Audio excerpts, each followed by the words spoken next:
የመንፈስ ቅዱስ ፍሬ የሚለውን ደግሞ እንመለከታለን። አሁን የጸጋ ስጦታዎች አለ፣ ደግሞም የመንፈስ ቅዱስ ፍሬ አለ።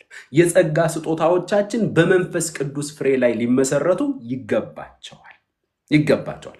ስለዚህ ርዕስ የምትይዙ ወንድሞች እህቶች፣ ዛሬ የመንፈስ ቅዱስ ፍሬ፣ የመንፈስ ቅዱስ የጸጋ ስጦታና የመንፈስ ቅዱስ ፍሬ በብሉይ ኪዳን በምሳሌና በጥላ መልኩ ከሚያሳዩት አንድ ነገር መካከል የሊቀ ካህኑ የኤፉድ ቀሚስ ዘርፉ ላይ ሻኩራና ሮማን የሚባሉ ሁለት ነገሮች አሉ። ዘጸአት 28 ከ33 ጀምሮ እስከ 34 ታገኙታላችሁ። ሻኩራ የቃጭል አይነት ድምጽ ያለው ሲሆን ይህ ደግሞ የመንፈስ ቅዱስን የጸጋ ስጦታ የሚያሳይ ነው። ሁለተኛ በእነዚያ ሻኩራዎች መካከል ደግሞ የሮማን ፍሬ የሚመስል ቅርጽ ያለው አለ። ይህ ደግሞ በእያንዳንዱ አማኝ መንፈስ ቅዱስ የሚገልጠው የመንፈስ ቅዱስ ፍሬ ነው። ስለዚህ የጸጋ ስጦታዎቻችን ከመንፈስ ቅዱስ ፍሬ ጋር መገናኘት አለባቸው። የጸጋ ስጦታዎቻችን በመንፈስ ቅዱስ ፍሬ ላይ በማቹሪቲ የክርስትና ብስለት ላይ መመስረት አለባቸው። አለበለዚያ ከጥቅማቸው ይልቅ ጉዳታቸው፣ ከማነጽ ይልቅ ማፍረስ ላልተሰጠበት ዓላማ በማዋል መንፈስ ቅዱስን እናሳዝናለን እና ጥንቃቄ ያስፈልጋል። ስለዚህ የጸጋ ስጦታዎቻችን በመንፈስ ቅዱስ ፍሬ መመስረት አለባቸው። የጸጋ ስጦታዎች ምንድናቸው? በባለፈው ተምረናል። እነዚህ የጸጋ ስጦታዎቻችን በመንፈስ ቅዱስ ፍሬ ላይ መመስረት አለባቸው። የመንፈስ ቅዱስ ፍሬ ማለት ምን ማለት ነው? የመንፈስ ቅዱስ ፍሬ ማለት ከትርጉሙ እንጀምር። የመንፈስ ቅዱስ ፍሬ ማለት መንፈስ ቅዱስ በእያንዳንዱ አማኝ የሚገልጠው ኢየሱስ በምድር ሕይወቱ በተመላለሰበት ጊዜ ይኖርበት የነበረ የሕይወት ስርዓት ማለት ነው። የጌታ ኢየሱስ ክርስቶስ የሕይወት ስርዓት ነው። የጌታ ኢየሱስ ክርስቶስ የኑሮ ዘይቤ ነው። መንፈስ ቅዱስ በእያንዳንዱ አማኝ የሚገልጠው፣ መንፈስ ቅዱስ በእያንዳንዱ አማኝ የሚያሳየው የሚገልጠው የጌታ የኢየሱስ ክርስቶስ የኑሮ ዘይቤ ነው። በመቀጠል መንፈስ ቅዱስ በክርስቲያኖች ሕይወት በዘመናቸው ሁሉ የሚቀጥል የክርስትና እድገትና የብስለት ሕይወት ነው። አያችሁ፣ የመንፈስ ቅዱስ ፍሬ የማቹሪቲ ሕይወት ነው። የመንፈስ ቅዱስ ፍሬ በክርስቲያኖች የሚገለጥ የክርስቶስ ኑሮ የብስለት ሕይወት ነው። ክርስትና ከጥቅስ ያልፋል። ቅዱሳን፣ ክርስትና ከንግግር ያልፋል። ክርስትና ሃሉሲኔሽን አይደለም። ክርስትና ተጨባጭ የሆነ ፕራክቲካል የሆነ የህይወት ምልልስ አለው። ክርስትና ከጥቅስ ያልፋል። ክርስትና ከሶሻል ሚዲያ ግርግር ያልፋል። ክርስትና በእያንዳንዱ አማኝ ውስጥ ሊገለጥ የሚገባው የህይወት ስርዓት ነው። ፕራክቲካል የሆነ ላይፍ ስታይል አለው። በስራ ቦታ፣ በትምህርት ቤት፣ በሰፈር፣ በእንቅስቃሴያችን በመውጣትና በመግባታችን ሁሉ ሊገለጥ የሚገባው የምልልስ ህይወት አለው። ክርስትና ከጥቅስ ያልፋል። ክርስትና ጥቅስ መቻል አይደለም። ክርስትና ቸርች አካባቢ፣ መድረክ አካባቢ የሚተወን ትወና አይደለም። ክርስትና የኑሮ ዘይቤያችን ነው። የትም ቦታ ስትሄዱ ስትመላለሱ ክርስቶስ በእናንተ ውስጥ የሚኖረው መንፈስ ቅዱስ በእናንተ ውስጥ የሚገልጠው የምልልስ ህይወት አለው። አሁን ላይ በጣም የሚያሳዝን ዘመን ላይ ነው ያለነው። ሁሉም ተናጋሪ የሆነበት ዘመን፣ ዓለማውያን እንኳን ከንግግራችን ብዛት ሰልችተው አሁን ጥቅስ ሳይሆን ህይወትህን፣ የጥቅሱን መንፈስ፣ የጥቅሱን ህይወት ማየት እፈልጋለሁ። በቃ ሁሉም ጠቃሽ ሆኗል ይሏል። ስለዚህ ጥቅሱን የሚኖረው ነው። የጥቅሱ ህይወት ግን እየተገለጠብን አይደለም። እንደዚህ ማስተማራችን፣ ማውራታችን፣ ስለ ጌታ ነገር መነጋገራችን ጥሩ ሆኖ ሳለ ነገር ግን ያንን የህይወት ስርዓት ደግሞ ያንን የጠቀስነውን ጥቅስ ደግሞ በህይወታችን መግለጥ። ክርስትና የምልልስ ህይወት አለው። ተመላለሱ ተብሏል። በክርስቶስ ኢየሱስ ያገኘናቸው ፖዚሽናል ነገሮች አሉ። በአብ ፊት የማንጨምርባቸው የማንቀንስባቸው ባመንበት ቅጽበት የተቆጠሩልን ፖዚሽናል እውነቶች አሉ። ነገር ግን በምድር ላይ ደግሞ ስንመላለስ ለምሳሌ የእግዚአብሔር ዘላለማዊ ሐሳብ የልጁን መልክ እንድንመስል ነው። ልጁ በብዙ ወንድሞች መካከል በኩር ይሆን ዘንድ አስቀድሞ ያወቃቸውን የልጁን መልክ እንዲመስሉ አስቀድሞ ወስኗል። ባመንበት ቅጽበት ያ ውሳኔ አካል ለበሰ። አሁን በአብ ፊት ኢየሱስን ነው የምንመስለው። መልካችን ኢየሱስ ክርስቶስ ነው። ጥሩ። ቀጥሎ ግን ሁለተኛ ቆሮንቶስ ምዕራፍ 3 ከቁጥር 16 በኋላ ያንን መልክ ለመምሰል ደግሞ ከክብር ወደ ክብር እንለወጣለን ይላል። ያ ማለት ምን ማለት ነው? ኦኬ፣ የተካፈልነውን የህይወት ስርዓት በምልልሳችን፣ በመውጣት በመግባታችን፣ በሰፈር፣ በስራ ቦታ፣ በእንቅስቃሴያችን ሁሉ ያንን መልክ እንገልጣለን። ያንን መልክ እናሳያለን። እዚያው ቆሮንቶስ ላይ እናንተ እኮ በሰው ጣት ሳይሆን በሕያው እግዚአብሔር ጣት የተጻፋችሁ የክርስቶስ ኢየሱስ ግልጥ ደብዳቤዎች ናችሁ፣ ሰው ሁሉ የሚያውቃችሁ፣ ሰው ሁሉ የሚያነባችሁ። አያችሁ ቅዱሳን። ስለዚህ የምንነበብ ደብዳቤዎች ነን። 66ቱን የመጽሐፍ ክፍል አላነብም፣ አልፈልግም፣ መጽሐፋችሁን ማየት አልፈልግም የሚል ሁሉ 67ኛ መልእክት ተልኮለታል። 67ኛ ይህንን 66 መልእክት አልፈልግም ያለ፣ አላነብም፣ አልፈልግም የአምላክን ቃል ያለ፣ ዞር በሉ የራሳችሁ መጽሐፍ ነው ያለ። እሺ እግዚአብሔር ደግሞ ታማኝ አይደለ? 67ኛ መልእክት አድርጎ እኛን ራሳችንን ላክ። አንተ ወንድሜ በስራ ቦታ ክርስቶስን የምትገልጥ፣ በሰፈር ክርስቶስን የምታሳይ የክርስቶስ ኢየሱስ ግልጥ ደብዳቤዎች፣ ሰው ሁሉ የሚያነበንና የሚያውቀን። ስለዚህ ሰው የሚያነበንና የሚያውቀን ከሆነ ቅዱሳን፣ ሰው የሚያነበንና የሚያውቀን ከሆነ እኛ ላይ ሰው ምንድነው የሚያነበው? ምንድነው የሚያነበው? ክርስቶስን ያነባል። በአንቺ ህይወት ክርስቶስ ይታያል። በስራ ቦታ በመውጣት በመግባታችን በሰፈር ያሉ ሰዎች እኛ ላይ ክርስቶስን ያያሉ። አንተ ላይ ክርስቶስን ያያሉ። አንቺ ላይ ክርስቶስን ያነባሉ። ለራሳችን ጥያቄ ከኔ ጀምሮ ማለት ነው ወይስ በነገረኝነታችን ነው የሚያውቁት? ነው ወይስ በሐሜታችን ነው የሚያውቁን? በምንኛ ነው የሚያውቁን? ስለዚህ የምንማማረው የትምህርት ርዕስ ለመያዝ ወይም እንትን የሚባል ትምህርት ተምሬያለሁ ብለን ጭንቅላታችን ውስጥ ለማስቀመጥ ሳይሆን ያንን የህይወት ስርዓት ለመግለጥ፣ ያንን የህይወት ስርዓት ለመለማመድ።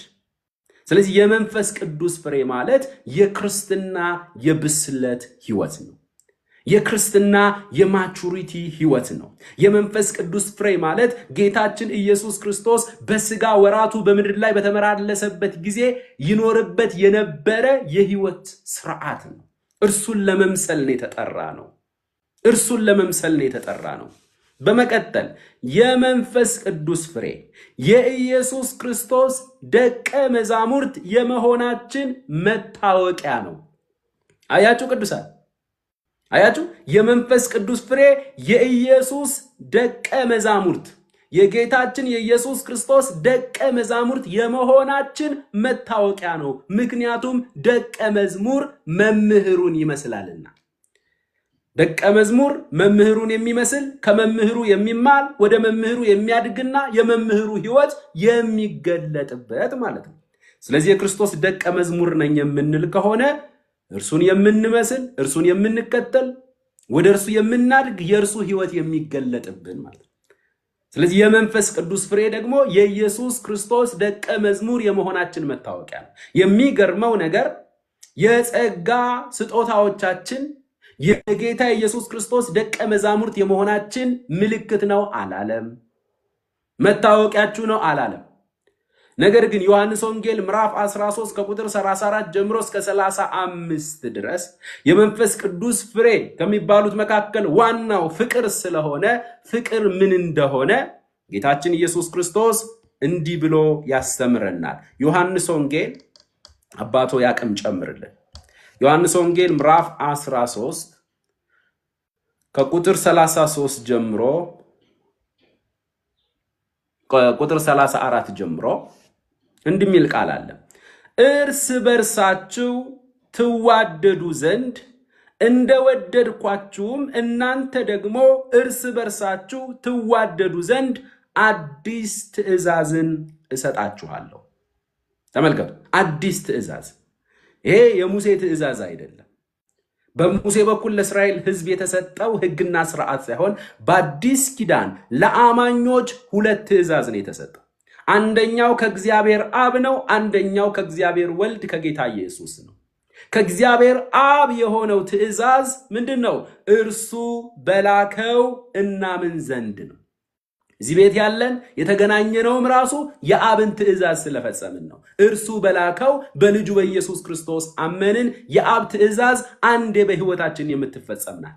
የወልድ ወይም የጌታ ኢየሱስ ክርስቶስ ትእዛዝ ደግሞ በሕይወት ዘመናችን ሁሉ የምትቀጥል ናት። ምንድናት? ከወልድ ወይም ከጌታ ከኢየሱስ ክርስቶስ የተቀበልናት ትእዛዝ እኔ እንደወደድኳችሁ እርስ በርሳችሁ ትዋደዱ ዘንድ አዲስን ትእዛዝ እሰጣችኋለሁ።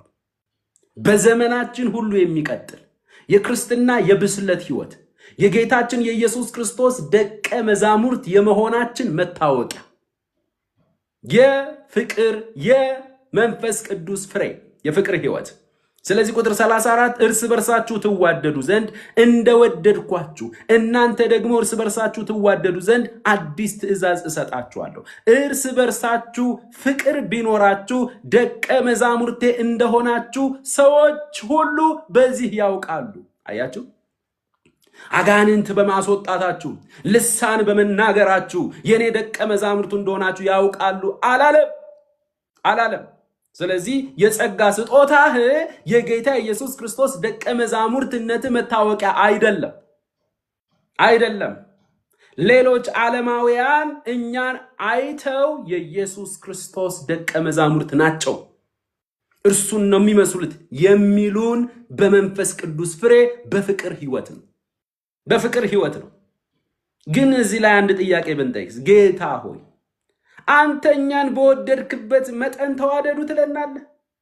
እኛ አይደለም ባንተ የፍቅር ልክና መጠን ነውና እርስ በርሳችን በሰውኛ ፍቅር እኮ የማንዋደድ ነን እኮ።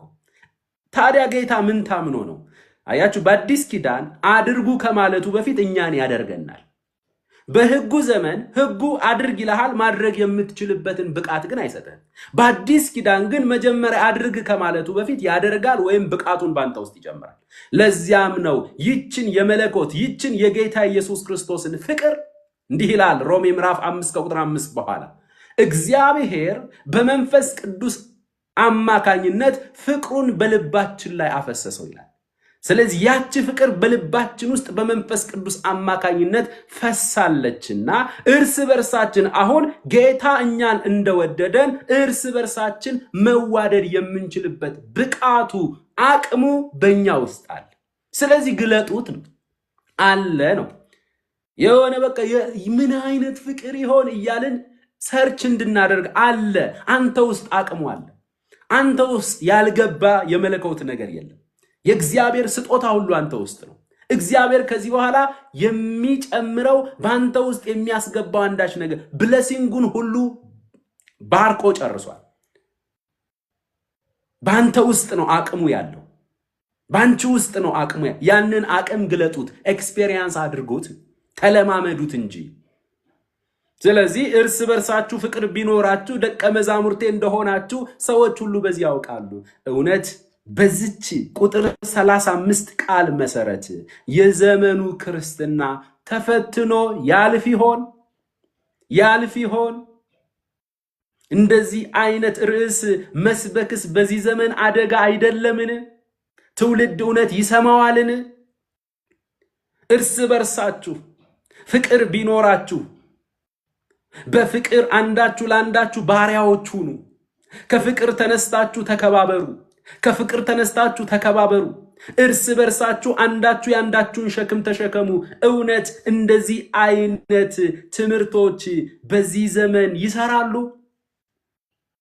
ምክንያቱም ሁላችንም ሰልፍሽ የሆንበት ዘመን፣ ሁላችንም እኔ ልቅደም የምንልበት ዘመን፣ ወንድማችንን ጠልፈን ጥለን ባገኘነው አጋጣሚ ሚዲያውን መቆጣጠር የምንፈልግበት ዘመን፣ የወንድሞቻችንን ስተት ይዘን ወደ ሚዲያው መተን ወንድሞቻችንን ደብድበን እነርሱን አስወግደን እኛ ቦልድ ሆነን መታየት የምንፈልግበት የሚያሳዝን ዘመን፣ ወንድሜ ከኔ ይሻላል በሚል መንፈስ ሳይሆን ወንድማችንን ደብድበን ከመንገድ አስወግደን በተለይ ሲሳሳቱ ስናገኛቸው ስተታቸውን ስናገኝ ስተታቸውን እያጋለጥን እነርሱን አስወግደን እኛ ብቻ ጻድቅ መስለን የምንታይበት የሚያሳዝን ዘመን ላይ ያለ ቅዱሳን፣ ማንም ስጋ ለባሽ ማንም ሰው በሌላው ሰው ላይ የመፍረድ ብቃት የለው።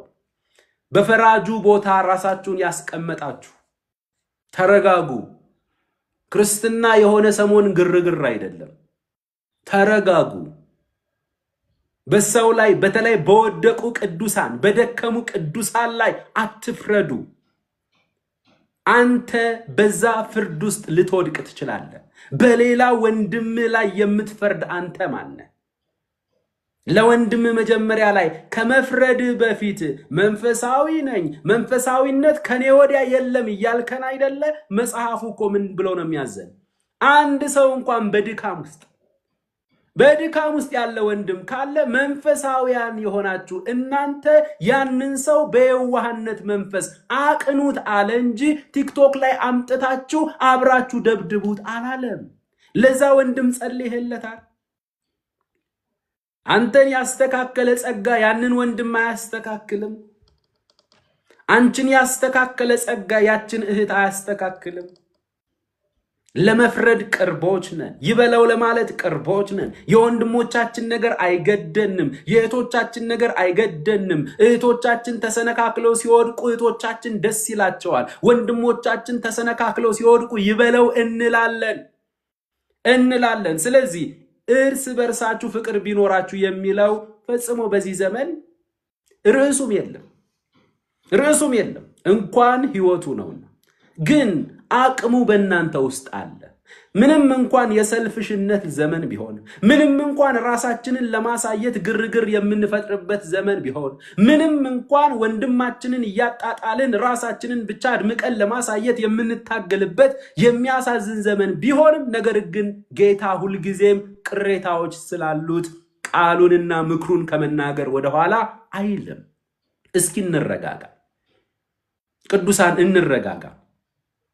አንዳንድ ጊዜ እስኪ ወደ ቅዱስ ቃሉ እንመለስ። ለምንድነው ማገልገሉን ሰው ሁሉ የሚፈልገው? ለምንድነው?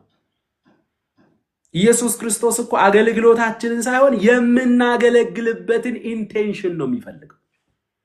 አሁን እኔ እያገለገልኩ ነው፣ እያስተማርኩ ነው። አሁን እንደናንተ አሜን ሃሌሉያ አይልም ኢየሱስ። መጀመሪያ ሀብትሽ ከምን ተነስተ ነው የምታገለግለው? ከምን እኔነት ራስን አጉልተ ለማሳየት ከቅዱሳን ገንዘብ ለመዝረፍ ምንድነው ኢንቴንሽን? ምንድነው ነው? እኔን ለማድመቅ የመስቀሉን ሥራ ለማድመቅ ራስን ደብቀ እኔን ለማድመቅና ቅዱሳንን ለመጥቀም ነው? ለኔ ካለ ፍቅር ተነስተ ነው ወይስ እንዲሁ ዝብለ ራስህን አጉልተ ለማሳየት ገንዘብ ፍለጋ እንዲሁም ደግሞ ክብር ፍለጋ ከዛ ኢንቴንሽንህን ያየውና ስታገለግል ብትኖር ከኢንቴንሽን መበላሸት የተነሳ አገልግሎት በዜሮ ይባዛል ማለት ነው። ቅዱሳን መጀመሪያ ወደ አገልግሎት ከመምጣታችን በፊት ነፍሳችሁ እስክትጠፋ ድረስ ኢየሱስን አፍቅሩ። ያን ጊዜ ወንድምህን ማፍቀር እህትህን ማፍቀር የምትችልበት ጸጋ ይበዛል። በኢየሱስ ድርድር ውስጥ እንዳትገቡ። ካፈለገ ይውላችሁ አገልግሎታችሁ እንኳን ለኢየሱስ ያላችሁን ፐርሰናል ነገር ተሻምቶባችሁ ለኢየሱስ ያላችሁን ፍቅር የሚቀንስባችሁ ከሆነ አገልግሎት ሊቀር ይችላል። ለኤፌሶን ቤተክርስቲያን ራእይ ምዕራፍ 2 ላይ ምን እንዳላት አታስታውሱ? ጥሩ ነው፣ ከባለፈው ይልቅ እየደከምክ ነው፣ ወንጌል እየሰራህ ነው፣ በጣም ጥሩ ነው፣ እየደከምክ ነው። ነገር ግን የምነቅፍብ ነገር አለኝ። የቀደመውን ለኔ ያለህን ፍቅር ረስተኸዋል። ኢየሱስ ስትባል ከስሜ ተነስተህ ታለቅስ ነበር። ከኔ ጋር ተንበርክከ ለመጫወት ጊዜ ራሱ በቃ አጥሮህ ነበር። ጓደኞችን ሁሉ በቃ በኋላ እንገናኛለን ብለህ ሮጠህ መጥተህ ተንበርክከ ከኔ ጋር ታወራ ነበር።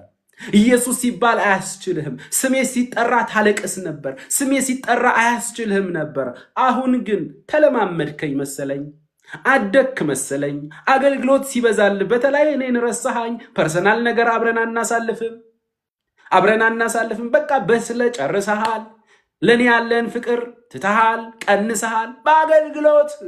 የአገልግሎት ፍቅር ነው ያላቸው ብዙ ሰዎች። ወንድሞቼ የኢየሱስ ፍቅር እንድታገለግሉ ካላደረጋችሁ፣ በኢየሱስ ክርስቶስ ፍቅር ላይ ተመስርታችሁ ካላገለገላችሁ አገልግሎታችሁ ልክ አይደለም። ኢንቴንሽኑ ልክ አይደለም። ስለዚህ ወደ ልባችን እንመለስ። ምን አለ? እርስ በርሳችሁ ፍቅር ቢኖራችሁ ደቀ መዛሙርቴ እንደሆናችሁ ሰዎች ሁሉ በዚህ ያውቃሉ። ዓለማውያን እኛን ሊያውቁን የሚገባን ኢየሱስ እንዳስተማረን እርሱ በወደደን መውደድ፣ እርሱ ባፈቀረን ፍቅር እርስ በርሳችን ስንዋደድ ዋው የኢየሱስ ደቀ መዛሙርት የዛም የመሲሁ ተከታዮች ናቸው አይደል ይላሉ። ግን አሁን ይሄ ነገር ስለማይገለጥብን የማን ደቀ መዝሙር የማን ተከታይ እንደሆንን ሁሉ አይታወቅም። ያሳዝናል። ስለዚህ የመንፈስ ቅዱስ ፍሬ የጌታ የኢየሱስ ክርስቶስ ደቀ መዝሙር የመሆናችን ምልክቱ ስለሆነ መታወቂያችን ስለሆነ እዚያ ላይ ፎከስ ማድረግ አለብን። ሆሊ ስፒሪት። ስለዚህ መምህሩን መምሰል። ደቀ መዝሙር ማለት ምን ማለት ነው? ደቀ መዝሙር ማታቴስ ይለዋል ግሪኩ። ደቀ መዝሙር ማለት መምህሩን የሚከተል ከመምህሩ የሚማር ወደ መምህሩ የሚያድግና የመምህሩ ሕይወት የሚገለጥበት ማለት ነው። የማደቀ መዝሙር ነን? እስኪ አንዴ መለስ እንበል። የሆኑ አገልጋዮች ደቀ መዝሙር ነን? የሆኑ ቸርቾች ደቀ መዝሙር ነን? የማደቀ መዝሙር ናችሁ? የአገልጋይ እኔን ነው የምትከተሉኝ፣ ወደ እኔ ነው የምታድጉ። በቃ አገልግሎቴ በዜሮ ተባዛ። ባላገለግል ይሻለኛል። ሐዋርያቶችን ሲልክ ምንድን ነው ያለው ኢየሱስ? ሐዋርያቶችን ማቴዎስ ምዕራፍ 28 ቁጥር 19 ላይ እንግዲህ ሂዱና አሕዛብን ሁሉ በአብ በወልድ በመንፈስ ቅዱስም እያጠመቃችኋቸው ያዘዝኳችሁንም ሁሉ እንዲጠብቁ እያስተማራችኋቸው ደቀ መዛሙርት አድርጓቸው። እነሆ እኔ እስከ ዓለም ፍጻሜ ድረስ ሁልጊዜ ከእናንተ ጋር ነኝ አለ። አያችሁ፣ የራሳችሁ ደቀ መዝሙር አድርጉ አላለም። በአብ በወልድ በመንፈስ ቅዱስም እያጠመቃችኋቸው ያዘዝኳችሁንም ሁሉ እያስተማራችኋቸው የኢየሱስ ክርስቶስ ደቀ መዛሙርት እንዲሆኑ፣ የእርሱ ተከታዮች እንዲሆኑ፣ ወደ እርሱ የሚያድጉ እንዲሆኑ፣ እርሱን የሚከተሉ ደቀ መዛሙርት እንዲሆኑ አድርጉን የተባለው። አሁን ላይ ግን ሁሉም አገልጋይ በሚያሳዝን ሁኔታ የራሱን ደቀ መዛሙርት ነው የሚያፈራው። የራሱን ኪንግደም ፈጥሯል። ሰውን ወደ ክርስቶስ እያሳደግን አይደለም። ሰውን የራሳችን ተከታይ የራሳችን ጥገኛ እያደረግነው ነው። በጣም አሳዛኝና አስደንጋጭ ዘመን ላይ ነው ያለነው። ፈጽሞ ምናልባት ሰው ካንተ ቅዱስ ቃሉን ተምሮ የቃሉ መንፈስ ደግሞ በሕይወት ሲገለጥብህ ካንተ መልካሙን ነገር ሊወስድ ይችላል። ያንተ ደቀ መዝሙር ማድረግ ግን አመጽ ነው። ኦኬ፣ በተሰጠን ጸጋ የክርስቶስ ደቀ መዛሙርት እንድትሆኑ፣ እርሱን እንድትከተሉ፣ ራስ ወደ ሆነ ወደ ክርስቶስ ኢየሱስ እንድታድጉ ነው የምንፈልገው። አለበለዚያ ወደ ክርስቶስ ማደግ ሲገባችሁ እንደ ጠማማ ዛፍ ወደ አገልጋይ ወደ እኔ ስታድጉ ከነገ ጀምሮ አገልግሎቱን አቆማለሁ። ምክንያቱም እኔን እንድትመስሉ ወደ እኔ እንድታድጉ አልተጠራችሁ። ወደ አገልጋይ እንድታድጉ አልተጠራችሁ። ወደ ክርስቶስ ልጁን በእኔ ሁኔታ ሊገልጥ በወደደ ጊዜ አለ ሐዋርያው። በቃ በጴጥሮስ ሁኔታ ልጁን ገልጧል። በጳውሎስ ሁኔታ ገልጧል። በአንተ ሁኔታ በአንቺ ሁኔታ ልጁን ይገልጣል። የምን መኮራረጅ ነው? የፀጉር ስታይል መኮራረጅ፣ የሆነ ነገር ስታይል መኮራረጅ። አረ ክርስቶስን እንምሰል። ሰው ክርስቶስን መምሰል፣ ሰው መንፈሳዊ መሆን ሲያቅተው አርቲስት መሆን ይጀምራል። ዘሴም የሆነ ፒክቸር ትመለከታለህ። ውጫዊ ነገር ያበዛል። ሰው መንፈሳዊ መሆን ሲያቅተው ውጫዊ ነገር ያበዛል። አርቲስት መሆን ይጀምራል። እርስ በርሳቸው የሆነ አንድ አይነት መልክ ትመለከታለህ። ያ መልክ ደግሞ ሁልጊዜም ሃይማኖት ሰፈር ላይ ነው ያለው። ሃይማኖት ማለት ደግሞ ውስጣዊ ነገሩን ሳይቀይር ውጩ ነገር ላይ ፎከስ የሚያደርግ አያችሁ። ስለዚህ ቅዱሳን እባካችሁ ልብ በሉ። መማማራችን ካልቀረ በቃ የቃሉን መንፈስ አግኝተን እውነት ያ ነገር በህይወታችን እንዲገለጥ ማድረግ አለብን። ወደ ማን ነው የምታድጉት? ወደ ማን ነው የምናድገው? የማ ደቀ መዝሙር ነን? የማ ተከታዮች ነን? በቃ እርሱን እንድትከተለው የሚፈልግ አገልጋይ ካለ ከዚያ አገልጋይ በፍጥነት ሽሽ። የሱ ደቀ መዝሙር፣ የሱ ተከታይ፣ የርሱ አጃቢ ወደ እርሱ እንድታድግ የሚፈልግ ከሆነ ከዚያ ሰው ራቅ። ወደ ክርስቶስ የማያሳድግ ከሆነ፣ ወደ ክርስቶስ የማይጠቁም ከሆነ፣ ከክርስቶስ ጋር ፐርሰናሊ ተገናኝተ ፍቅር ውስጥ እንድትገባ ካላደረገ ወንድሜ የዛ ሰውዬ የዛ አገልጋይ ደቀ መዝሙር ሆነሃል። ሁላችንም የጌታ የኢየሱስ ክርስቶስ ደቀ መዛሙርት ነን። ከአስተማሪዎቻችን ከዋኖቻችን የምንማረው ብዙ ነገር ሊኖር ይችላል። አዎ፣ ነገር ግን የነሱ ደቀ መዝሙር የኔ ደቀ መዝሙር እንድትሆኑ አልተጠራችሁም። እንማማራለን፣ በተሰጠን ጸጋ እንጠቃቀማለን። ዓላማችን ግን ወደኔ ማደግ ሳይሆን ራስ ወደ ሆነው ወደ ክርስቶስ ማደግ። ራስ ወደ ሆነው ወደ ክርስቶስ ኢየሱስ ማደግ ስታቆሙ እና ወደኔ ልታድጉ ስትፈልጉ ነገር ተበላሽ። ቅዱሳን ወደ ክርስቶስ እንድታድጉ ተጠርታችኋል። ኢየሱስን እንድትመስሉ ተጠርታችኋል። መንፈስ ቅዱስ የመጣው ኢየሱስን ሊያከብር እንጂ አገልጋይ ሀብትሽን ሊያከብር አይደለም። እኛን ሊደብቅ፣ እኛን ሊያሳንስ፣ እኛን ሊሰውርና ክርስቶስን በእናንተ ሊያደምቅ፣ ክርስቶስን በእኛ ሊያደምቅ እንጂ አገልጋይ ሊያከብር አልመጣም። ለዚያም ነው ሐዋርያው ጳውሎስ እውነተኛ አገልጋይ ምን እንዳለ ታውቃላችሁ? ክርስቶስ ኢየሱስ እንደተሰቀለ ሆኖ እንዲታያችሁ በአይነ ልቦናችሁ ውስጥ በልባችሁ ውስጥ አልሳልኩትምን? አያችሁ፣ እውነተኛ አገልጋይ ራሱን አይስልም። እውነተኛ አገልጋይ ወደ ራሱ አያሳድግም። እውነተኛ አገልጋይ የራሱ ደቀ መዝሙር አያደርግም። ይልቅስ ኢየሱስን በነፍሳችሁ ውስጥ ኢየሱስን በልባችሁ ውስጥ ይስለዋል። በመቀጠል ደግሞ የኢየሱስ ተከታይ የኢየሱስ ክርስቶስ ደቀ መዛሙርት እንድትሆኑ ትግሉ ነው። ሐሰተኞች አስተማሪዎች ግን በመጽሐፍ ቅዱስም ሆነ በታሪክ በምናነብበት ጊዜ ሰዎችን የራሳቸው ደቀ መዝሙር ማድረግ ነው የሚፈልጉት። ሰዎችን የሆነ የሃይማኖታቸው ቡድን የሃይማኖታቸው ደቀ መዝሙር እንዲሆን ነው የሚያደርጉት። አይደለም ቅዱሳን፣ አይደለም። ክርስትና ላይ ፈጽሞ ከአገልጋይ መልካም ነገር ልትማር ትችላለህ። አዎ፣ ነገር ግን አገልጋዩም ሆነ አንተ አብረን ወደ ክርስቶስ የምናድግ ነን። አድጎ የጨረሰ አገልጋይ የለም። ገና የማድግ ነኝ፣ ገና በተሰጠኝ ጸጋ ደግሞም በምህረቱና በጸጋው በመንፈስ ቅዱስ እርዳታ ወደ ክርስቶስ የምንዘረጋ ነን። ስለዚህ ወንድሞቼና እህቶቼ ጌታችን ኢየሱስ ክርስቶስ ደቀ መዛሙርቴ አድርጉ ብሎናል። የእርሱ ተከታዮች እንድናደርግ ነው። ሐዋርያው ጳውሎስ ምን እንዳለ ታውቃላችሁ? ክርስቶስ ኢየሱስ በልባችሁ እስኪሳል ድረስ እንደገና ምጥ ይዞኛል አለ። የሆኑ ሰዎች መጥተው ያንን የክርስቶስን ፒክቸር ሐዋርያው ጳውሎስ በገላትያ አብያተ ክርስቲያናት አማኞቹ ልብ ውስጥ የሳለውን ክርስቶስን የሐሰት አስተማሪዎች መጥተው ሊያጠፉባቸው ሲሉ እንደገና ክርስቶስን በልባችሁ ውስጥ እስክስለው ድረስ ምጥ ይዞኛል አለ። ክርስቶስ ኢየሱስ በልባችሁ ውስጥ የተሰቀለ ሆኖ እስኪታያችሁ ድረስ እንደተሰቀለ ሆኖ እስኪታያችሁ ድረስ እንደገና ምጥ ይዞኛል። ተመልከቱ፣ የክብር ተስፋ ያለው ክርስቶስ በእናንተ ውስጥ እንዳለ እንድታውቁ እጋደላለሁ ይላል። ምጥ ይዘኛል ይላል፣ እጋደላለሁ ይላል።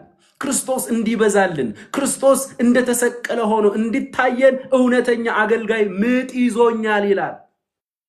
አያችሁ፣ የክርስቶስ ደቀ መዝሙር ማድረግ ነው ዓላማው። የክርስቶስ ተከታይ ክርስቶስን በህይወታችሁ መግለጥ ወደ ክርስቶስ ማደግ እንድትችሉ እውነተኛ አማኝ ይታገላል። የሚገርም እኮ ነው። ሐዋርያው ጳውሎስ በኤፌሶን፣ በቆላሲስ፣ በፊልጵስዩስ የእስር ቤት መልእክቶቹ በሚባሉት እኔ ይገርመኛል። በተለይ ኤፌሶን ላይ በተደጋጋሚ እስር ቤት ውስጥ ሆኖ እኔ ታስሬ እናንተ እንደልባችሁ ትንቀሳቀሳ አትጸልዩልኝ ማደል አላለም። በእስር ቤት ውስጥ ሆኖ የሚጨነቀው ስለ ቅዱሳን ነው። በእስር ቤት ውስጥ ሆኖ የቅዱሳን እድገት ምን ይመስላል? ከዚያስ መተው ወሬ ሲነግሩት ስለ ቅዱሳን፣ ስለ እምነታችሁ፣ ስለ ክርስቶስ ኢየሱስ ስላላችሁ ፍቅር ሰምቼ እግዚአብሔር አብን አመሰገንኩኝ። አሁንም እርሱን የክብር አባት የሆነውን እግዚአብሔር አብን እንድታውቁት የመገለጥና የጥበብ መንፈስ እንዲሰጣችሁ አጥብቄ ጸልይላችኋለሁ። ስለ እናንተ ሰምቼ በሕይወታችሁ ስለሚገለጠው እምነት ሰምቼ የጽድቅ ስራችሁን ለቅዱሳን ያላችሁን ፍቅር ሰምቼ ስለ እናንተ እግዚአብሔርን አመሰግን። እስር ቤት ውስጥ ሆኖ ስለ ቅዱሳን ነው የሚያስበው። አባት ሆይ ታዲያኛ ምኑን አገለገል ነው? ስለ ሐዋርያው ጳውሎስ ሳወራ እኮ እኔ አፍራለሁ እኮ። ሳላገለግላችሁ እኮ ነው የምናነጅበው እኮ። ምንም ሳንጠቅማችሁ እኮ ነው። ገና እኮ 3 አጋንንት ሲያወጣ እኮ ነው አካባቢውን የሚረብሸው። ገና እኮ ሳላስተምራችሁ ነው በእናንተ ላይ መሰልጠን የምፈልገው። የሐዋርያው ጳውሎስን ሕይወት ስታይ እኮ ስርዓት መያዝ አለብህ፣ መሰብሰብ አለብህ፣ ለቅዱሳን እንጂ መጨነቅ ያለብህ በቅዱሳን እኮ አንተ መጠቀም የለብህም። አንድ አባባል ሰማው። በኢየሱስ ዘመን አንዱ ኢየሱስ 5000 ሰዎችን መገበ። ልብ በሉ፣ አንዱ ኢየሱስ 5000 ሰዎችን መገበ። በዚህ ግራ በሚያጋባ ዘመን ደግሞ አንዱን ፓስተር 5000 ሰዎች ይመግቡታል። አሳዛኝ የተገላበጠ ነገር። መምህሩን የማይገልጥ የመምህሩ ሕይወት የማይገለጥበት። እባክህ ስለ ስም ስትል ጌታ ሆይ ጸጋን ጨምርልን። እውነት ቅዱሳን በቃ ክርስቶስን ማክበር፣ ክርስቶስን ማሳየት፣ ክርስቶስን መግለጥ አለቀ። ከዛ ውጭ በወንጌል ተጠቃሚ ለመሆን አታገልግሉ። ወንጌል አደራ እንጂ እንጀራ አይደለም። ወንጌል ጥቅም ማግኛ አይደለም። ወንጌል ገንዘብ መዝረፊያ አይደለም። ሐዋርያው ጳውሎስ በቅዱሳን ውስጥ ክርስቶስ እንዲሳል ይጨነቅ ያምጥ ነበረ። ክርስቶስ ኢየሱስ እንደተሰቀለ ሆኖ እስኪታያችሁ ድረስ ምጥ ይዞኛል አለ እውነተኛው አገልጋይ። በዚህ ዘመን ያለ አገልጋይ ደግሞ እንዲህ የሚል ይመስለኛል። ኪሳችሁን እስካራግፈው ድረስ ምጥ ይዞኛል የሚል ይመስለኛል። የምናየው ነገር እንደዛ ነው እንግዲህ የሚመስለው። አባት ሆይ ሁላችንም በቤማ ፊት በአባቱና በመላእክቱ ሁሉ ፊት በጌታ በኢየሱስ ክርስቶስ የፍርድ ወንበር እንቆማለን። ለሰራነው ሥራ ብድራታችንን፣ ሽልማታችንን፣ አክሊላችንን ለመቀበል ከስጋ ለባሽ ከሀብታሞች ብድራታችሁን የምትቀበሉ ወንጌሉን ለዚያ ብላችሁ የምታቀጥሉት ሀብታም ባያችሁ ቁጥር የምትጠነቁሉ ከሀብታም ገንዘብ ለመቀበል ሲባል የምትሯሯጡ ሀብታም ለይታችሁ የምትጨብጡ የምታቅፉ ስልካችሁ ውስጥ የደሃ ስልክ የሌለ የሀብታም ስልክ ብቻ ይዛችሁ የምትጓዙ አገልጋዮች በጌታ ፊት ሁላችንም እንቆማለን። ብድራታችሁን ከስጋ ለባሽ ተቀብላችኋል። በወንጌሉም ላይ ጥቃት ፈጽማችኋል። በቅርቡ በጌታ ፊት እንቆማለን። ምንድነው ታዲያ ያኔ መልሱ? አክሊል፣ ብድራት፣ ደሞዝ ምድር ላይ ተቀበልክ እኮ። ለምድር ሀብታሞች ብለህ እኮ አቀጠንከው እኮ ወንጌሉ። በፊት ለፊቱ ሁላችንም እንቆማለን። በቤማ ፊት ለሰራነው ሥራ ደሞዝን ልንቀበል በፊት ለፊቱ እንቆማለን። ኦ ጌታ ሆይ ኦ ጌታ ሆይ በፊት ለፊቱ እንቆም ሁላችን በቤማ ፊት ወደ ሰርጉ ከመግባታችን በፊት እንደተነጠቅን ቤማ ይባላል የፍርድ ወንበር ሽልማትን የምንቀበልበት እውነተኛውን ወንጌል እየሰበካችሁ በእውነተኛው ወንጌል ምክንያት መከራን የምትቀበሉ በስማችሁ ላይ ሌላ ስም የተሰጣችሁ የሐሰት አስተማሪዎች ተብላችሁ የጸጋ ወንጌልን ስለሰበካችሁ ብቻ የተገፋችሁ የተገለላችሁ ምሳ የሚጋብዛችሁ የሌለ ወንድሞቼና እህቶቼ አይዟችሁ ጌታ ኢየሱስ በአባቱና በመላእክቱ ፊት ስላንተ ይመሰክራል። ታማኝ አገልጋዬ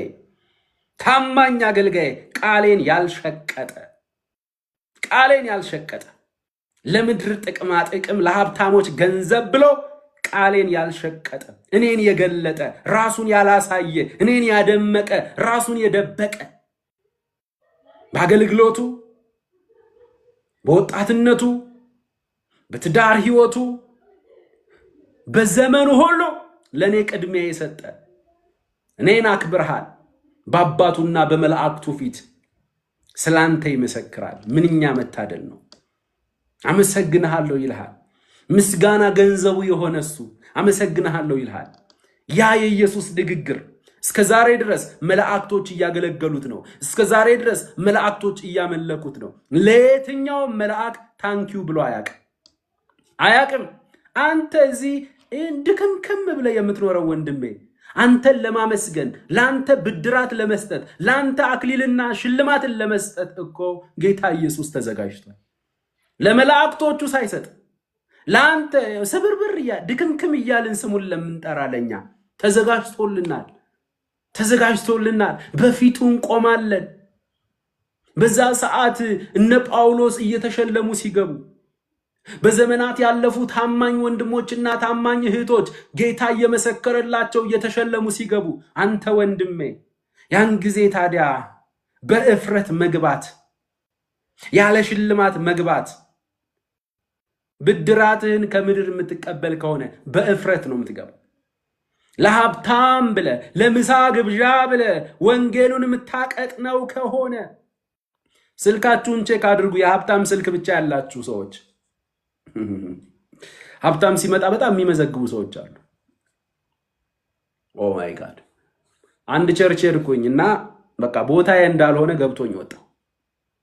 የሆነ ሰዓት ላይ ያመለክን ባለንበት ሰዓት ላይ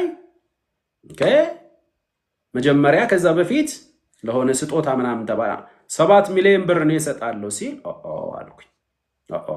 ቦታዬ አይደለም። ጥሩ ከሰባትም ሌላም ሊሰጥ ይችላል። ሳይ ግን ቀስ ብዬ ዞር ብዬ ሳይ ሀብታምና ባለስልጣን ብቻ ነው ያለው እና ድሃ መፈለግ ጀመርኩኝ። እንደኔ አይነት አለባበስ የለበሰ ሰው ይኖር ይሆን ብዬ የለም፣ ድሃ የለም። ደነገጥኩኝ። ሀብታም ብቻ ባለስልጣን ብቻ ነው ያለው። በቴሌቪዥን የምታያቸውን ሰዎች ብቻ ነው እዛ ጋር የምታያቸው። ኦ ማይ ጋድ ያስደነግጣል። ቤተክርስቲያን የሀብታሞች ብቻ መሰባሰቢያ አይደለች። ቤተክርስቲያን የምሁራን ብቻ መሰባሰቢያ አይደለች።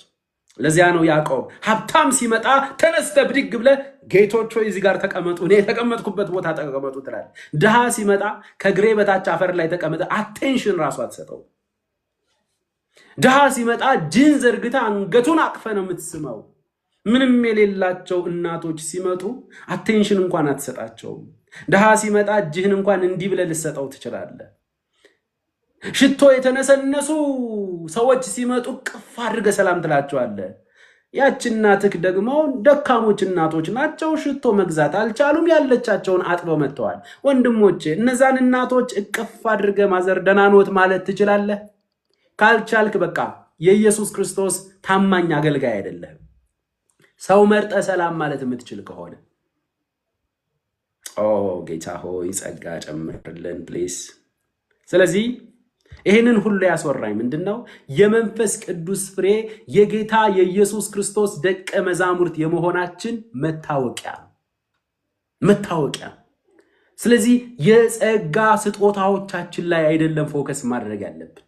የጸጋ ስጦታዎቻችን ጥሩ ነው፣ ይገለጡ፣ ቅዱሳን ይጠቀማሉ። ዓላማው ከገባን በጣም ጥሩ። የጸጋ ስጦታዎቻችን ግን በመንፈስ ቅዱስ ፍሬ ላይ መመስረት አለባቸው። በመንፈስ ቅዱስ ፍሬ ላይ ካልተመሰረቱ፣ በክርስትና የብስለት ሕይወት ላይ ካልተመሰረቱ ከጥቅማቸው ይልቅ ጉዳታቸው፣ ከማነጽ ይልቅ ለማፍረስ ይሆናሉ። የመንፈስ ቅዱስ ስጦታ የጸጋ ስጦታዎች የተሰጡበት ዓላማ ብለን ስናጠና ታስታውሱ ከሆነ ለቅዱሳን መታነጽና መጠቀም ይውሉ ዘንድ፣ ለአካል ጥቅም ለቅዱሳን መታነጽ እንጂ ለግል ጥቅም አልተሰጡም። ስለዚህ የተሰጠን የጸጋ ስጦታ እንደሚገባ መግለጥ የምትፈልግ እንደሚገባ ቋሚ በሆነ ሁኔታ ጭራሽ እየጨመርክ መሄድ የምትፈልግ ከሆነ የጸጋ ስጦታ በመንፈስ ቅዱስ ፍሬ በክርስትና የማቹሪቲ የብስለት ሕይወት ላይ መመስረት አለባቸው። አለበለዚያ አጥፍቶ ጠፊ ነው የምትሆነው። ብዙ እህቶቻችን መድረክ ላይ በሚቆሙ ሰዎች ሴትነታቸው ተበላሽቶባቸው ፊውቸራቸው ጨልሞባቸዋል። ለምን ይመስላችኋል? አንዳንዶቹ እኮ የጸጋው ስጦታ አላቸው እኮ፣ ነገር ግን መድረክ ላይ ሲወጡ ክንፍ ያበቀሉ መሰለን፣ የማይደክሙ መሰለን። እነሱም አክት የሚያደርጉት እንደዛ ነው። እታች ያለውም አማኝ በተለይ እህቶቻችን ደግሞ ችግር አለባቸው። በቃ ያንን ልጅ መድረክ ላይ ማይክ ይዞ ሲያዩት አለቀ፣ ከጀርባው ክንፍ ያበቀለ ይመስላቸዋል። አይደለም። መድረክ ላይ በሚቆሙ ሰዎች የተፈጸሙ ወንጀሎች በጣም ከባድ ናቸው። ለምን? ያ ሰው ያልበሰለማ ጸጋው ተገለጠበት። ጸጋ እኮ ባይዘወይ ቅዱሳን የተመቻቸ ቦታ ካገኘ አንድ ሰው ባመነ በወሩም እኮ ሊገለጥበት ይችላል። ባመነ በወሩ ተገለጠበት ማለት ያ ሰውዬ የክርስትና ብስለት እድገት ላይ ደርሷል ማለት ነው። ይህንን ነው ያለ መለየት ችግር የተፈጠረው። ሰውየውም ስለማያውቀው፣ ሰውየውም የጸጋ ስጦታና የመንፈስ ቅዱስ ፍሬ ምንድነው በወሩ ስለማያውቀው መድረክ ላይ አንገብግበን አምጥተን ሳንሰራው፣ በእግዚአብሔር ቃል ሳንቀርጸው፣ በእግዚአብሔር ቃል እንደሚገባ ሳንሰራው መድረክ ላይ እናቆመዋለን። መድረክ ላይ ከዛ በኋላ ልጁም ገና ስላልበሰለ በጸጋው ይጠቅምና የመንፈስ ቅዱስ ፍሬ ክርስትና የማቹሪቲ ሕይወት የሚባለውን አያውቀውም፣ ጊዜም የለውም። የአገልግሎት ስታይል ውስጥ ይገባል። ከዛ አገልጋይ ማለት ምን ማለት ነው? አገልጋይ ማለት ጸጉሩን አጎፍሮ የሚሄድ ነው። ሌሎች አገልጋዮችን ያያል። አሃ ምንም የሚያውቀው ወሩ ነው ገና። ዞር ይልና አሃ ትንቢት የሚናገረው ሰውዬ ቴሌቪዥን ላይ ጸጉሩን አበጥሮታል። ስለዚህ እኔም ነብይ አይደለሁ? አዎ፣ ስለዚህ ጸጉሬን አበጥራለሁ። ያንን ሰውዬ መስሎ በሳምንቱ ይመጣልሃል። አለቀ በቃ። ለዛ ሰው ክርስትና ይሄ ይመስለዋል። አይደለም። በተለይ ወደ አገልግሎት የሚሄዱ ወንድሞች በተቻለ መጠን በእግዚአብሔር ቃል ዕውቀት በስለው ተቀርጸው መቆም አለባቸው። አለበለዚያ ያልተሰራ ሊሰራ አይችልም። ብዙ ሊያፈርስ ይችላል። ትዕግስቱ ያስፈልጋል። አንዳንዱ ገና የተጠመቀበት ውሃ ሁሉ ሳይደርቅ ነው የሚቆመው። በተለይ ደግሞ በጣም በዚህ ዘመን ደግሞ አርቲስት የነበሩ ታዋቂ የነበሩ ሰዎች ቶሎ ብሎ መድረክ ላይ ሲቆሙ አያለው። ኧረ ቆይ መረጋጋት ያስፈልጋል። ያን ጊዜ አርቲስት በነበሩበት ጊዜ መድረክ ላይ ይቆሙ ስለነበረ መድረክ ለነርሱ ኢዚ ይሆናል። እዚህም መጥተው ያው የዛኛውን አይነት መንፈስ ይገልጣሉ። ብስለት የሚባለው ነገር የለም፣ ያበላሻሉ፣ ብዙ ያጠፋሉ። ክርስትና መቀለጃ አይደለም። ክርስትና የቲያትር ቦታ አይደለም። ማንም ሰው መጀመሪያ ቁጭ ብሎ መማር አለበት። ቁጭ ብሎ መቀረጽ አለበት። በደንብ መቀረጽ አለበት። አለበለዚያ እንዲሁ ዝም ብሎ መድረክ ላይ ይቆማል፣ ብዙ ነገር ይበላሻል። ወንድማችንም በቃ ሊጎዳ ይችላል። እድገት የሚባል ነገር እኮ አለ እኮ። ተፈጥሮ እንኳን አያስተምራችሁም ብሏል እኮ ሐዋርያው ጳውሎስ። ተፈጥሮ ማለት ምን ማለት ነው? ገና የተወለደ ሕፃን ልጅ እኮ እንደተወለደ በሳምንቱ እኮ አፍ አይፈታም፣ በሳምንቱ በእግሩ አይሄድም እኮ፣ በሳምንቱ አጥንት አይቆረጥምም እኮ። ግራጁዋል ነው እኮ እድገት፣ ግራጁዋል ነው። ስለዚህ የሆኑ ሰዎች ሲመጡ ቶሎ ብለን በቃ ፌመስነት ቸርቻችንን በነዛ ሰዎች ፌመስ ለማድረግ አገልግሎታችንን በነዚያ ሰዎች ፌመስ ለማድረግ እነዚያን ሰዎች እንጠቀምባቸዋለን። እንደዚህ ነው የሚታየኝ እኔ። እነዛ ሰዎች ደግሞ ምንም ስለማያውቁት ይመጡና ዝም ብለው እዛ ቲያትር ላይ እንደነበሩት ያደርጋሉ። የመንፈስ ቅዱስ ነገር የለም። ቁጭ ብለው መጀመሪያ ምን ማለት አለባቸው? መማር አለባቸው። ኦኬ። የቲያትር መድረክና የቸርች መድረክ መለየት አለበት። ያንን ደግሞ የሚለዩት ሲበስሉ ነው። ያኛው ሙያቸው ነው። እዚህ ጋር ደግሞ የተከበረ ቦታ ነው። ጌታ ኢየሱስ የሚወራበት ነው። በጉባኤው መካከል ጌታችን ኢየሱስ ክርስቶስ ከቅዱሳን ጋር አለ። 2 እና 3 በምትሰበሰቡበት እኔ በመካከላችሁ አለው ብሏል። ቅዱሳን በተለይ ከእንደዚህ አይነት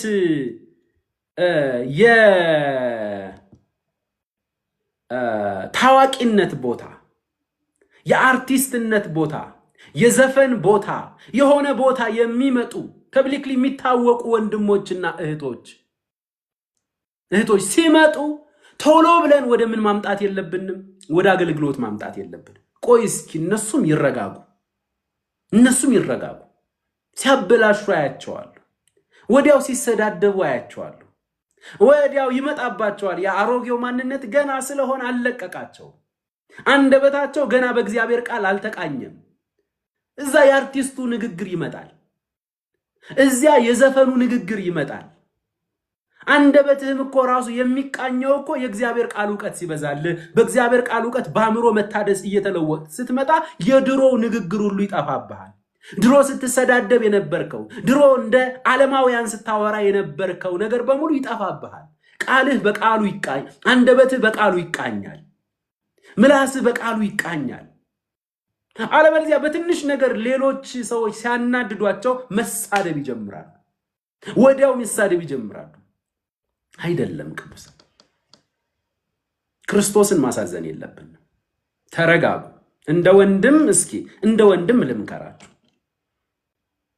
እንደ ወንድም ልምከራችሁ እንድታድጉ አለኮ። አሁን እንደተወለዱ ሕፃናት ተንኮል የሌለበትን የቃሉን ወተት ተመኙ አለ። ሳናድግ ሳትበላ ምን ልታበላ ነው? ሳትሰራ ምን ልትሰራ ነው? ለዛ እኮ ነው ድሮ የነበርንበት ሃይማኖት ከመጠምጠም መማር ይቅደም ይላል። አየህ፣ ጠምጥመ ቆመ በል እስኪ ዜማውን በል እስኪ አዚመው ቅኔውን እስኪ አምጣው ሲሉ ጉሮሮ ስላልተቃኘ ዜማውም አፍ ላይ ስለሌለ ብዙ ነገር ታበላሻለህ። ስለዚህ ከመጠምጠም መማር ይቅደም አሉ። እኛም ይህንን ሐሳብ እንጋራለን። መጀመሪያ ስራኝና ስራብኝ የሚባል ቆንጆ አባባል አገኘው። መጀመሪያ ሐዋርያው ጳውሎስ ጌታ ኢየሱስ በደማስቆ ሲገናኘው ምን እንዳለ? አንደኛ ጌታ ሆይ አንተ ማን ነህ? ሁለተኛ ምን አደርግ ዘንድ ተወዳለህ? እቺ ጥያቄ የሁላችን መሆን አለ። አንተ ማን ነህ? መጀመሪያ ስለ ራስህ አንተ ማን ነህ? በደንብ እስኪ በመጽሐፍ ቅዱሱ ኢየሱስን እንወቀው። እስኪ ቢያንስ መጽሐፍ ቅዱስን 1 3 4 5 ጊዜ እስኪ ሙሉን እናንብበው። መጀመሪያ እስኪ በደንብ በክርስትና ዶክትሪናል እውነቶች ላይ መጀመሪያ እንቁም። እስኪ አይዟችሁ አለን፣ የአገልግሎት ዘመን አለ። ገና አገልጋይ እንዲሁም ይብዛልን እያለን ነው። ገና ነው፣ እርሻው ብዙ ነው። አትቸኩሉ። መጀመሪያ ተሰሩ። መጀመሪያ ቁጭ ብለን እናጥና። ቁጭ ብለን ኢየሱስን እንወቀው። ጌታ ሆይ አንተ ማን ነህ አለ ሐዋርያው። አንተ ማን ነህ? በደንብ ስለ ራስህ በደንብ ንገረኝ፣ ስለ ራስህ ግለጥልኝ። ክርስቶስ ማን ነው የሚለውን በደንብ እንማር። የመጽሐፍ ቅዱሱን እውነቶች በደንብ እናጥና። በክርስትና ዶክትሪኖች ላይ ተመስርተን ስር ሰደን ሳንናወጥ እንቆም። ከዚያስ ምን አደርግ ዘንድ ትወዳለህ? አየው፣ ምን ላደርግልህ? እኔ አደርግልሃለሁ። በዚህ ዘመን ሰው የለህም ጌታ ሆይ፣ እኔ የማደርግልህን አውቃለሁ አይደለም። ምን አደርግ ዘንድ ትወዳለህ? በየትኛው ክፍተት በየትኛው ቦታ እንድቆም ነው የምትፈልገው? አንተን ደስ የሚያሰኝ ቦታና ድርጊት ምንድነው? በየት ቦታ ነው የምቆመው? ምን አደርግ ዘንድ ትወዳለህ? ተመልከቱ። ምን አደርግ ዘንድ ትወዳለህ? ይሄ ጥያቄ የለም አሁን ላይ። በድግ ትልና የመሰለን እንደውም አስተምራለሁ ትላል እና ሀብትሽ ብቻ ናቸው እንዲያገልጋይ እንደውም እሰብካለሁ፣ እነንትና ብቻ ናቸው እንደ ዘማሪ እንደውም እዘምራለሁ። ያን ጊዜ ፉክክር ውስጥ ትገባለህ። ክርስትና ደግሞ የፉክክር ህይወት አይደለም። የፉክክር ህይወት ብዙ ነገር ታበላሻል። አያችሁ ቅዱሳን፣ እስኪ ቆይ እንረጋጋ። ስንበስል ራሱ ጌታ ኢየሱስ ራሱ መንገዱን ይከፍተዋል። እሺ፣ በዚያ ላይ ደግሞ በአንተ ውስጥ ያለው ጸጋ፣ በአንተ ውስጥ ያለውን ጸጋ ተጠቅሞ መንፈስ ቅዱስ እንጂ የሚያገለግለው አንተ አይደለም። ስለዚህ እንደገና አሁን ለአንተ ክሬዲትም መውሰድ የለብህ። የእርሱ ጸጋ የእርሱ ኃይል ነው የሚያገለግል። አለቀ። መጨረሻ ላይ ጌታ ሆይ እኔ የማልጠቅም ባሪያ ማድረግ የሚገባኝን ነገር አድርጌያለሁና ክብር ሁሉ ለአንተ ይሁን ብለህ ለእርሱ ስጥ፣ ክሬዲት እንዳትወስድ። አለበለዚያ ግን ካልበሰለ ሰው ክሬዲቱን ሁሉ ለራሱ የኢየሱስ ስም ይጠፋበትና እኔ ሳገለግል እኔ የሚለው ቋንቋ ይበዛል። ሐዋርያው ጳውሎስ ግን እኔ አሁን ያሁኜ እኔ የምትባለው አይ ካፒታል አይ እኔ የምትባለው አይ ካልተሰበረች ሲ መሆን አትችልም። ስትሰበር ግን እኔነት ሲሰበር አይ ስትሰበር ካፒታል ሲ ትሆናለች። አያችሁ? ኖት አይ በት ክራይስት አለ። እባክህ ጸጋ ጨምር፣ አለበለዚያ ወንድሞቼና እህቶቼ እንጎዳለን። መድረክ ላይ ዝም ብሎ ባገኙት አጋጣሚ መውጣትም ጥሩ አይደለም። መድረክ እንዴት ይቀልብሃል? የሆነ ፖለቲካ እኮ አይደለም የምታወራው። የምድር አይዲዮሎጂ እኮ አይደለም የምታወራው። የእግዚአብሔርን ዕውቀት እኮ ነው የምታወራው። የእግዚአብሔርን እውነት እኮ ነው የምታወራው። ስለዚህ ጥንቃቄ ያስፈልጋል። መንፈስ ቅዱስ ሊረዳህ ያስፈልጋል። የመንፈስ ቅዱስ ኃይልና የጸጋው ብርታት ሊያቆምህ ያስፈልጋል።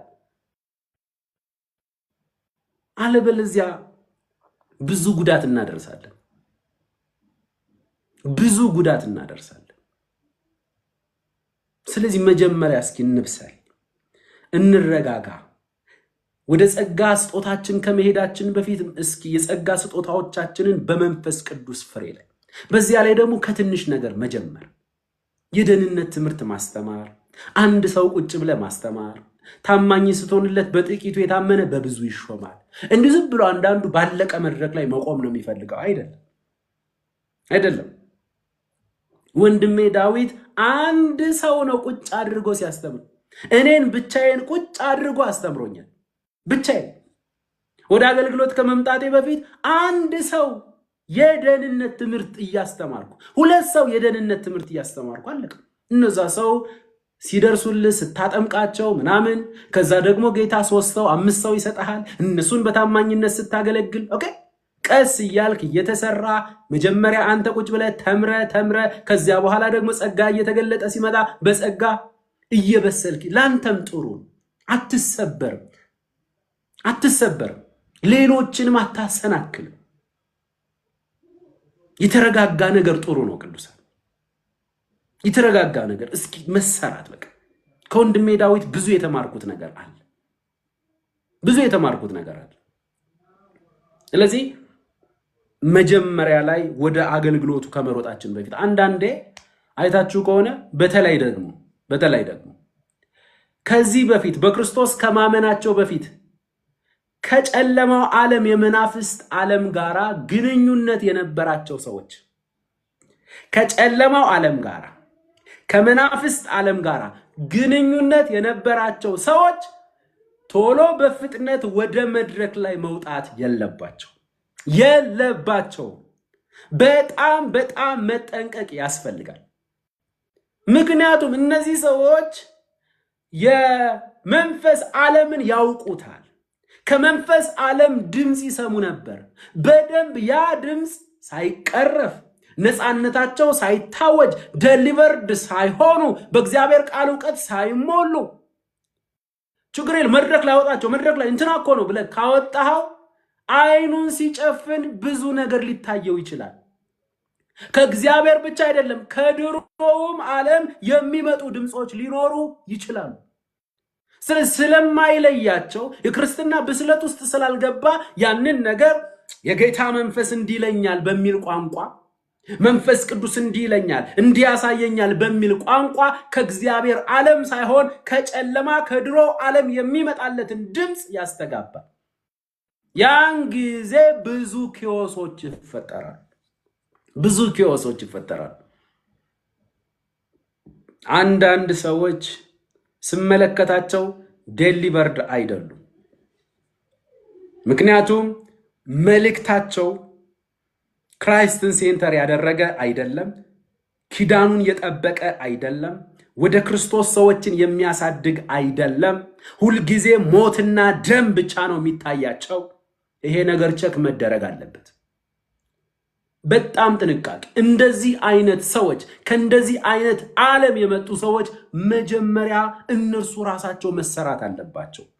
የእግዚአብሔርን ዓለም በደንብ ማወቅ አለባቸው። የብርሃንን ዓለም በደንብ ማወቅ አለባቸው።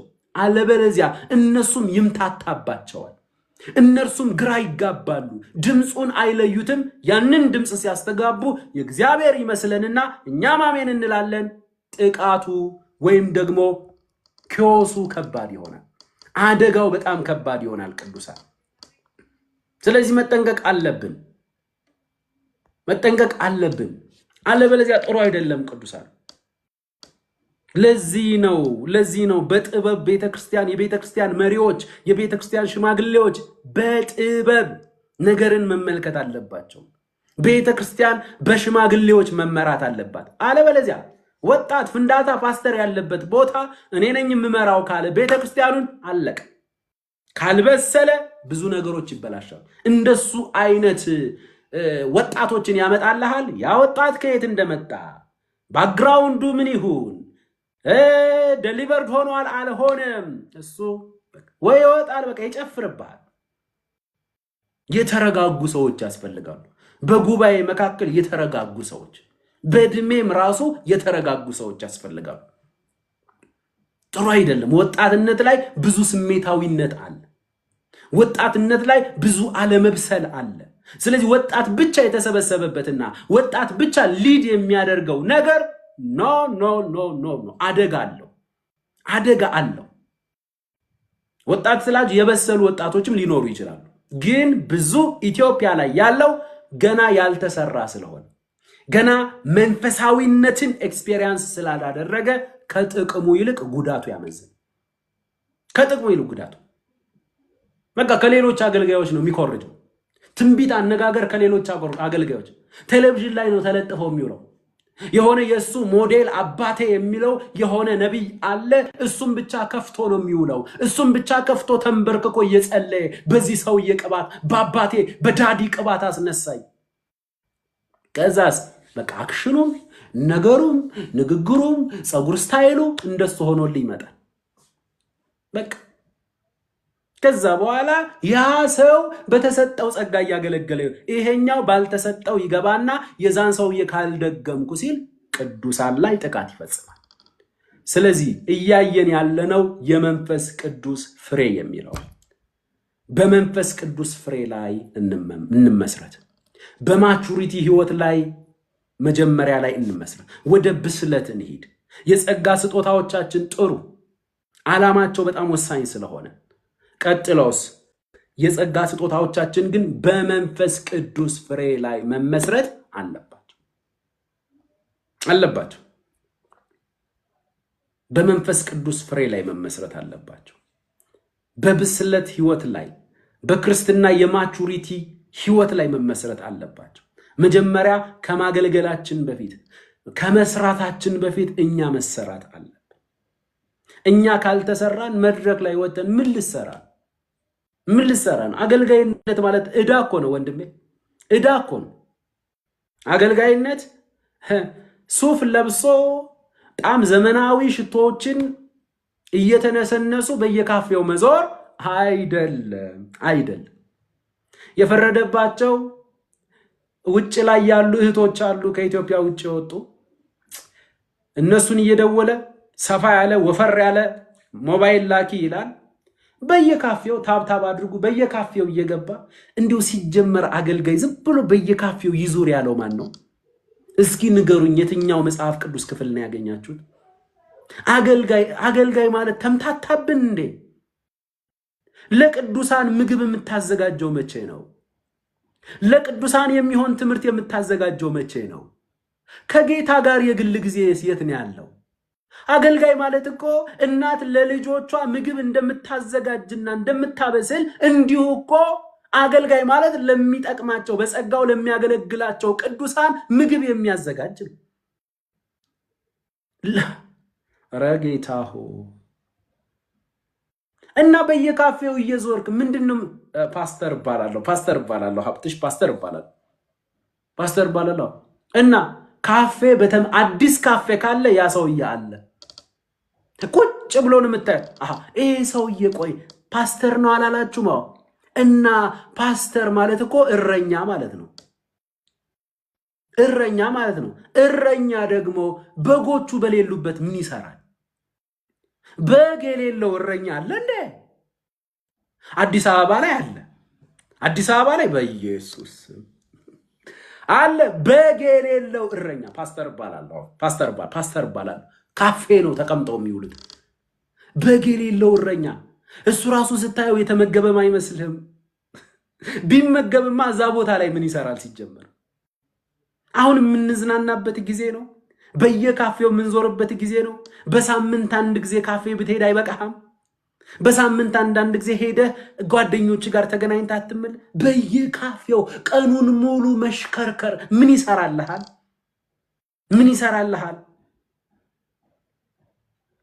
ዝም ብለህ ወይ ወንጌል ስርጭት ነው ብለህ ትራክት ይዘህ አትዞር። ወይ ደግሞ እንደ ባንክ ቤት ሰራተኞች ቡክ እያስከፈትኩ ነው ብለህ አትዞር። በየካፌው ተቀምጦ ኧረ ጌታ ኢየሱስ ወደ ልባችን መልሰን እውነት እላቸዋለሁ። እውነት ስለዚህ ወደ ልባችን መመለስ አለብን። ክርስቶስን መምሰል አለብን። ደቀ መዝሙር የጌታ ኢየሱስ ክርስቶስ ደቀ መዛሙርት ነን። ሰዎችን የራሳችሁ ደቀ መዝሙር አታድርጉ። የራሳችሁን ኪንግደም አትስሩ። አገልጋዮች አንድ ጓደኛዬ አዲስ አበባ ላይ በቃ የሆነውን ነገር ነው እንግዲህ ደውሎ የሚነግረኝና ሀብትሽዬ አልሰማህም መሸጤን አልሰማህም አለ። ምን ማለት ነው አንተ አልኩት። የሆነ ሰውዬ እያገለገለ አብረን ህዝብ ነበር እና እያገለገለን ነው አለ። ከዛ ለሌላ አገልጋይ ቤቱን የአዳራሹን ዕቃ በሙሉ ህዝቡንም በሙሉ ለሌላ አገልጋይ ሸጦን ሄዳል። እና የሚመጣው ከእሁድ ጀምሮ እንግዲህ ይመጣል ምናምን ብሎን እሁድ ቀን ሌላ ፓስተር ቆመ። አገልግሎት ሰጥቶት ነው ብለን ስንጠብቅ በሚቀጥለው ያኛው አገልጋይ ስንል ሄደኮ እና እኔ ነኝ አሁን ፓስተራችሁ፣ እኔ ነኝ አገልጋያችሁ፣ ዕቃው ምናምንስ ገዝቼዋለሁ። እንደዛ ከሆነ እኛንም ገዝተህናል ማለት ነው። እንደዚህ አይነት ነገር ነው እየተከሰተ ያለው ወንድሞቼ። እንደዚህ ስለዚህ ተሽጨልህ አረፍኩ ሀብትሽ እያለኝ በጣም የሚያሳዝን የሚያስቅም ነገር ነው። ያስቃል ግን ያሳዝናል። ግራ የተጋባ ድብልቅልቅ ያለ ዘመን። ራሳችሁን ጠብቁ። ወደ ቅዱስ ቃሉ ተመለሱ። በውስጣችሁ የሚኖረውን መንፈስ ቅዱስን አድምጡ። ትምህርት ያለበት ቤተክርስቲያን ሂዱ። ክርስቶስ ደምቆ የሚታይበት ቦታ ሂዱ። ቤተክርስቲያን ጸበል ቤት አይደለችም። ቤተክርስቲያን ሆስፒታል አይደለችም። ዝም ብሎ እንፈውሳለን አጋንንት እናስወጣለን የሚሉ ሰዎች ጋር አትሂዱ። በሌላ ቋንቋ ጸበል ቤት መሄድ መመላለስ ማለት ነው። ክርስቶስ የማይሰበክበት ቦታ አትሂዱ። ቸርች ቅርብ ስለሆነ አትሂድ ይላሉ ነጮቹ። ክርስቶስ የሚሰበክበት ቦታ ሩቅ ቢሆንም እዛ ድረስ ዋጋ ከፍለህ ሂድ። እግዚአብሔር ከአባታችን ከጌታም ከኢየሱስ ክርስቶስ ብዙ ጸጋ፣ ብዙ ሰላም፣ ብዙ ምሕረት ለሁላችን ይሁን። አሜን።